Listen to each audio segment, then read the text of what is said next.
Hello guys, welcome back to my YouTube channel. तो आज class में हम देखने वाले हैं एसएससी दिल्ली पुलिस 2023 के 22 नवंबर सेकंड शिफ्ट का एनालिसिस। तो इस वीडियो को बहुत ध्यान से देखना क्योंकि आने वाले एग्जाम के लिए बहुत ज़्यादा इंपॉर्टेंट है और यहाँ से क्वेश्चन भी रिपीट हो रहे हैं। तो चलिए शुरू करते हैं। पहला क्वेश्चन है, संविधान संशोधन किस भाग के अंतर्गत आता है? तो इसका आंसर है भाग 20 अनुच्छेद 368 में। भारतीय संविधान में संशोधन की प्रक्रिया संविधान के भाग 20 अनुच्छेद 368 में बताई गई है। एक भाग में केवल एक अनुच्छेद है।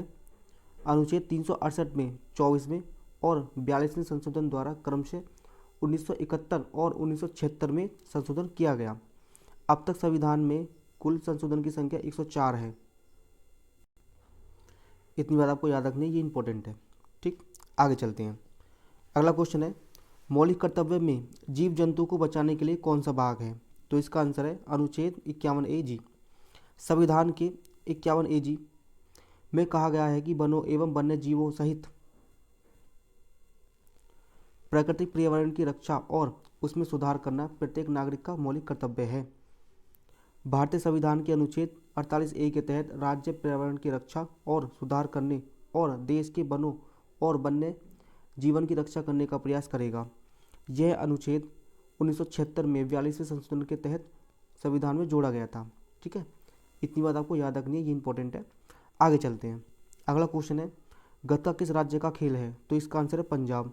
गतका पंजाब के सिखों सिखों सिखों की एक पारंपरिक लड़ाई है। इसे मार्शल आर्ट भी कहा जाता है। पंजाब सरकार ने इसे खेल की मान्यता दी है। ठीक, इस बात को याद रखना, ये इंपॉर्टेंट है। आगे चलते हैं। अगला क्वेश्चन है, मामे खान किस घराने से संबंधित हैं? तो इसका आंसर है मांगड़ियार घराने से। वह इस घराने से 14वीं पीढ़ी से है। मामे खान राजस्थान के जैसलमेर जिले के एक छोटे से गांव सत्तो से हैं। ठीक, इसको याद रखना, ये इंपॉर्टेंट है। आगे चलते हैं। अगला क्वेश्चन है, कौन सी पुस्तक चेतन भगत द्वारा लिखी गई है? इनकी पुस्तक है one night at a call centre जो कि 2005 की है, three mistakes of my life 2008, two states 2009, revolution 2020 2011, half girlfriend 2014, making India awesome 2015, one Indian girl 2016, India positive 2019। तो इनमें से ही कोई पुस्तक थी जो आपके ऑप्शन में थी। ठीक है ना, वो हमको एग्जैक्ट पता नहीं है। ठीक है, इस बात को याद रखना, ये इंपॉर्टेंट है। आगे चलते हैं। अगला क्वेश्चन है, तमिलनाडु का साक्षरता दर कितना है? तो इसका आंसर है 80.33%। ठीक, इसको बहुत ध्यान से देखना क्योंकि यहाँ से क्वेश्चन बहुत ज़्यादा बनने हैं जनगणना से, तो इसको पढ़ के जाना क्या कौन कौन से क्वेश्चन आए हैं। ठीक, आगे चलते हैं। शाहजहां ने लाल किला कब बनवाया था? तो इसका आंसर है 11 मई 1638 में। अगला क्वेश्चन है, सातवाहन वंश का संस्थापक कौन था? तो इसका आंसर है सिमुक। सातवाहन साम्राज्य का संस्थापक सिमुक था, या सिमुक आएगा। सातवाहन साम्राज्य की राजधानी प्रतिष्ठान थी। सतकर्णी प्रथम सिमुक का पुत्र था। ठीक, इतनी बात आपको याद रखनी है। आगे चलते हैं। 1904 में वीर सावरकर ने किसका गठन किया था? तो इसका आंसर है अभिनव भारत का। वीर सावरकर ने 1904 में अभिनव भारत नामक एक गुप्त संगठन की स्थापना की थी। इस संगठन की स्थापना विनायक दामोदर सावरकर और उनके भाइयों गणेश दामोदर सावरकर और नारायण दामोदर सावरकर ने की थी। ठीक, यह संगठन भारतीय स्वतंत्रता संघर्ष से जुड़ा था। अभिनव भारत संगठन की शुरुआत नासिक में मित्र मेला के रूप में हुई थी। 1904 में इसका नाम बदलकर स्वतंत्र वीर विनायक सावरकर कर दिया। ठीक, इसको याद रखना, ये इंपॉर्टेंट है। आगे चलते हैं। अगला क्वेश्चन है, देववासी पुरस्कार किस राज्य में दिया जाता है? तो इसका आंसर है उड़ीसा। अगला क्वेश्चन है, गुरु हरगोविंद सिंह ने किसके समय पर 4 बार मुगल सेना को हराया था? तो इसका आंसर है शाहजहां। सिखों के छठे गुरु गुरु हरगोविंद सिंह ने शाहजहां के समय पर 4 बार मुगल सेना को हराया था। ठीक है, इसको भी याद रखना, ये कौन से गुरु हैं, यहाँ से क्वेश्चन भी बन जाता है। ठीक, आगे चलते हैं। अगला क्वेश्चन है, बहमनी साम्राज्य के समय में कौन सा राज्य अलग हुआ था?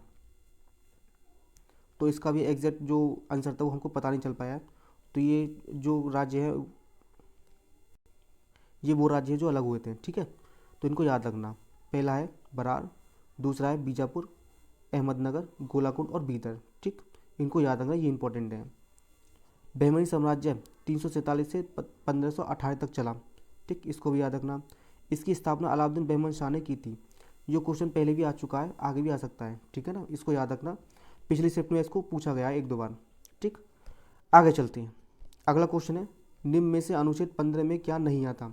तो जाति, पैसा, धर्म और प्रजाति, इनमें से क्या नहीं आता? पैसा नहीं आता। ठीक, इसको भी याद रखना। अगला क्वेश्चन है, भूमध्य सागर से ऊपर जाने पर वायुमंडल का तापमान कितना हो जाता है? तो इसका आंसर है 80 डिग्री सेल्सियस। अगला क्वेश्चन है, संविधान के अनुच्छेद 371 में क्या आता है? तो इसका आंसर है महाराष्ट्र और गुजरात को विशेष प्रावधान। ठीक, अगला क्वेश्चन है, 16 वन कौन से क्षेत्र में पाया जाता है? तो इसका आंसर है पश्चिमी घाट। आगे चलते हैं। अगला क्वेश्चन है, ऋग्वेद में कितनी पुस्तक थी? तो इसका आंसर है 10। नेक्स्ट क्वेश्चन है, 2011 की जनगणना के अनुसार सबसे कम साक्षरता वाला राज्य कौन सा है? तो इसका आंसर है बिहार। यहाँ से बहुत क्वेश्चन आ रहे हैं जनगणना से, ठीक है ना, इसको बहुत ध्यान से देख के जाना। अगला क्वेश्चन है, हरित क्रांति का संबंध किससे है? तो इसका आंसर है अनाज की फसल का उत्पादन से। ठीक, अगला क्वेश्चन है, पंचवर्षीय योजना की शुरुआत कब हुई थी? 1951 में। ये क्वेश्चन बहुत बार पूछा गया है पिछली शिफ्ट में, ठीक है, आने वाली शिफ्ट में पूछा जा सकता है, तो इसको बहुत ध्यान से देख कर जाना। पहली बार पंचवर्षीय योजना 1951 में शुरू की गई थी, जो मुख्य रूप से प्रारंभिक क्षेत्र के विकास पर केंद्रित थी। ठीक है ना, आगे चलते हैं। अगला क्वेश्चन है, बिहार का नृत्य कौन सा है? नृत्य आता है, बट ठीक है, नृत्य कौन सा है? तो इसका भी जो एग्जैक्ट आंसर है वो पता नहीं चला है। तो इसके नृत्य हैं जाट जाटिन, सामा चेकबा, पाइका, धोबिया, विदेशिया, झुमरी और कजरी। ठीक, इनमें से कोई आपका आंसर होगा, ठीक है ना, इसको याद रखना, ये इंपॉर्टेंट है, यहाँ से क्वेश्चन बहुत बार पूछा भी गया है। ठीक, जो मेन है, जैसे ये पाइका हो गया, धोबी हो गया, विदेशी हो गया, ठीक है ना, यहाँ से क्वेश्चन बनता है, इनको याद कर जाना। आगे चलते हैं। अगला क्वेश्चन है, भारत में नियमित दशकीय जनगणना की शुरुआत कब हुई थी? तो इसका आंसर है 1881। ठीक, भारत में जनगणना वर्ष 1872 में शुरू की गई थी और नियमित दशकीय जनगणना की शुरुआत 1881 में हुई थी। भारत में प्रत्येक 10 की अंतराल पर नियमित जनगणना का कार्य किया जाता है। ठीक है ना, मतलब जो जनगणना है वो 10 साल में एक बार की जाती है, इसको याद रखना। लॉर्ड रिपन के कार्यकाल में साल 1881 में पहली बार वैज्ञानिक तरीके से जनगणना की गई थी। ठीक है ना, कौन था उस टाइम? लॉर्ड रिपन के काल में। यहाँ से भी क्वेश्चन बनता है बहुत बार, इसको याद रखना। आगे चलते हैं। अगला क्वेश्चन है, 36वें राष्ट्रीय खेल 2022 का प्रथम स्थान किसने प्राप्त किया? तो इसका आंसर है service reports control board, SSCB। ठीक, अगला क्वेश्चन है, अ सूटेबल बॉय पुस्तक के लेखक कौन है? तो इसका आंसर है विक्रम सेठ। ठीक है, इसको याद रखना, ये इंपॉर्टेंट है। और एक और पुस्तक का नाम आता है अनसूटेबल बॉय, वो किसकी पुस्तक है? वो करण जौहर की पुस्तक है, उसको भी याद रखना, ये इंपॉर्टेंट है, क्योंकि यहाँ से क्वेश्चन बहुत बार बने हुए हैं, आगे भी बन सकते हैं। आगे चलते हैं। 44वां विश्व शतरंज ओलंपियाड 2022 का आयोजन कहाँ हुआ था? तो इसका आंसर है चेन्नई। यह 28 जुलाई से 9 अगस्त 2022 तक चला था। ठीक, इसको भी याद रखना, ये भी इंपॉर्टेंट है। आगे चलते हैं। जी मिल्खा सिंह का संबंध किससे है? तो इसका आंसर है गोल्फ। अगला क्वेश्चन है, देहंग पटकई महोत्सव किस राज्य से संबंधित है? तो इसका आंसर है असम। ठीक, तो ये थे आपके इंपॉर्टेंट क्वेश्चन जो कि आपको याद रखने हैं, ठीक है ना, आने वाले शिफ्ट में ये पूछे जा सकते हैं। तो चलिए आज के लिए सिर्फ इतना ही, कल फिर मिलते हैं अगली वीडियो में, जब तक के लिए थैंक यू।